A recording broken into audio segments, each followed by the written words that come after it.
इस्तेमाल होता है। लेकिन ब्रेकआउट का जो आपका इस्तेमाल होता है वो मान लीजिए कि देखिए ब्रेकआउट्स तो नॉर्मल, मान लीजिए कि हाई को ब्रेक किया, फिर किसी इंडिकेटर्स को या फिर किसी पॉइंट को ब्रेक किया तो हम लोग उसको ब्रेकआउट बोलते हैं। लेकिन एक्चुअल में जो ब्रेकआउट्स का इस्तेमाल होता है वो आज मैं आपको यहाँ पे बताने वाला हूँ और दिखाने वाला हूँ। जैसे मान करके चलिए कि हम लोग यदि सिंपल में एक पॉइंट को हम लोग पकड़ के चले तो ब्रेकआउट का हम लोग ऐसे इस्तेमाल करते हैं। जैसे मान लीजिए कि देखिए एक तो सिंपल ब्रेकआउट होता है, जैसे मान लीजिए ये सपोर्ट एंड रेजिस्टेंस बना रहा है, हो सकता है इसका ब्रेकआउट हो गया हो। एक तो ये ब्रेकआउट हो सकता है, एक तो ये ब्रेकआउट हो सकता है मान लीजिए।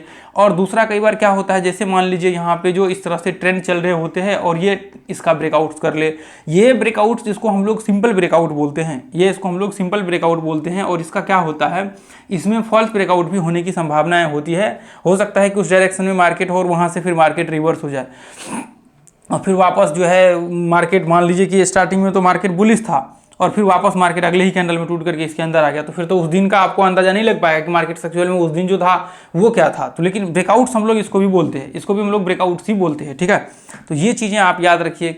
लेकिन ये सिंपल ब्रेकआउट्स है, ठीक है। अब जैसे मान करके चलिए कि यदि हम लोग नॉर्मल देख करके चले कि एक हमें ऐसा पॉइंट्स चाहिए जहाँ पे कि आपके पास एक पावरफुल ब्रेकआउट जो है उस पॉइंट पे आपको देखने को मिले, ठीक है। तो ऐसे कंडीशंस में हम लोग क्या करते हैं, जैसे मान लीजिए कि कई बार जब आप देखते हैं, ट्रेंड आइडेंटिफाई करिए, इससे आपको तो क्लियर हो जाएगा। अब देखिए जैसे मान लीजिए कि ये, जैसे मान लीजिए कि रिट्रेसमेंट वाला जो ब्रेकआउट्स होता है ये सबसे ज़्यादा पावरफुल ब्रेकआउट्स होता है। इसकी आप जाकर के अभी मैं आपको दिखाता हूँ, जब इसको टेस्ट करेंगे तो जब मार्केट ब्रेकआउट हो रखा है ना, तो ऐसे कंडीशंस में यह है कि या तो फिर मान लीजिए कि ब्रेकआउट पॉइंट पे है तो अगले दिन जो है मार्केट्स बुलिश रहने वाला है, या फिर मान लीजिए कि ब्रेकआउट कर रखा है तो अगले दिन मार्केट जो है बुलिश रहने वाला है। या तो ब्रेकआउट्स कर रखा है या फिर ब्रेकआउट्स होने वाला है तो इसका मतलब बुलिश होगा। यदि ब्रेकआउट होने वाला है तो बुलिश होगा। यदि मान लीजिए कि नॉर्मल केस में एक तरह से कह सकते हैं कि यदि ब्रेकआउट हो रखा है तो कल ऑब्वियसली है कि आपको बुलिश होगा। अब मान लीजिए सेम कंडीशंस में यदि नॉर्मल यदि रिट्रेसमेंट की हम लोग बात करें, यहाँ पे जो सॉरी ये आपको रिट्रेसमेंट की, एक परफेक्ट रिट्रेसमेंट की हम लोग बात करें तो ये पॉइंट्स में यदि ब्रेकडाउन होगा तो ऐसे हमें पता लग जाएगा कि मार्केट कल जो है बेयरिश रहने वाला है। अब मान लीजिए कि इसमें यदि मार्केट ब्रेकडाउन होता है तो हो सकता है मार्केट ब्रेकडाउन होकर के वापस अगले कैंडल में मार्केट रिटर्न होकर के अपने रेंज को फॉलो करना चालू कर दे, तो वो फॉल्स हो सकते हैं। लेकिन जो इसकी पॉसिबिलिटी होती है वो बहुत ही ज़्यादा, मतलब एक तरह से कह सकते हैं कि बहुत पावरफुल ये कॉन्सेप्ट माना जाता है।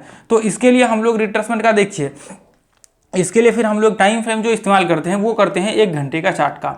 1 घंटे के चार्ट पे हम लोग क्या करते हैं, आपका जो ब्रेकआउट, ये रिट्रेसमेंट वाला कॉन्सेप्ट हमने जो ही बताया हुआ है, यदि 1 घंटे के चार्ट पर हम लोग इसको लगा करके ऐसा आइडेंटिफाई करते हैं कि मार्केट रिट्रेसमेंट कर रहा है, फिर क्या व्यू बना रहा है। मान लीजिए कि ऐसे कंडीशंस में कई बार क्या होता है, इस तरह से मार्केट जो है चलते आपका रहता है।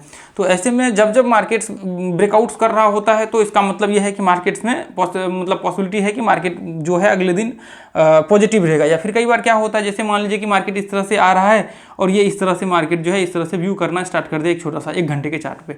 अब जैसे ही मार्केट का ब्रेकआउट हुआ तो यहाँ पे बहुत पॉसिबिलिटी होगा कि ये वाले दिन मार्केट में पॉजिटिव रहने वाला है, इसका ब्रेकआउट होगा, क्योंकि ऊपर का जो हाई है एटलीस्ट मार्केट यहाँ तक तो टेस्ट करेगा। ऐसे में सपोर्ट रेजिस्टेंस बनेगा, फिर जाकर के वो चीज़ें क्लियर होगी। तो ऐसे में आपका ब्रेकआउट जो है, ये जैसे ही मार्केट ये ट्रेंड का ब्रेकआउट, जैसे मान लीजिए कि यहाँ पे मैं एक बार और यहाँ पे दिखाता हूँ। जैसे मान लीजिए कि ये पॉइंट्स, जैसे मान लीजिए मार्केट ये इस तरह से ऊपर चढ़ा और ये पॉइंट से मार्केट ये टॉप में मार्केट इस तरह से जो है ये एक पैटर्न टाइप बनाना स्टार्ट कर दिया इस तरह से राउंड ट्रेंड। अब ऐसे में जैसे इसका ब्रेकआउट होगा तो उस दिन तो एटलीस्ट कम से कम आपका हाई, जैसे ही मान लीजिए कि जो यहाँ पे हाई बना रखा है, ये हाई को जैसे ही ब्रेक करता है तो उस दिन तो आपका पॉजिटिव मार्केट रहेगा और मार्केट उस दिन जो है ब्रेकआउट्स होने की संभावनाएं, मतलब ऊपर जाने की संभावनाएं ज़्यादा होगी, बुलिश होगी मार्केट। तो ऐसे में यहाँ तक आने के उसके बाद फिर रिट्रेसमेंट करके मार्केट कंटिन्यू करेगा, तो ये संभावना है। तो सेम कंडीशन जैसे मान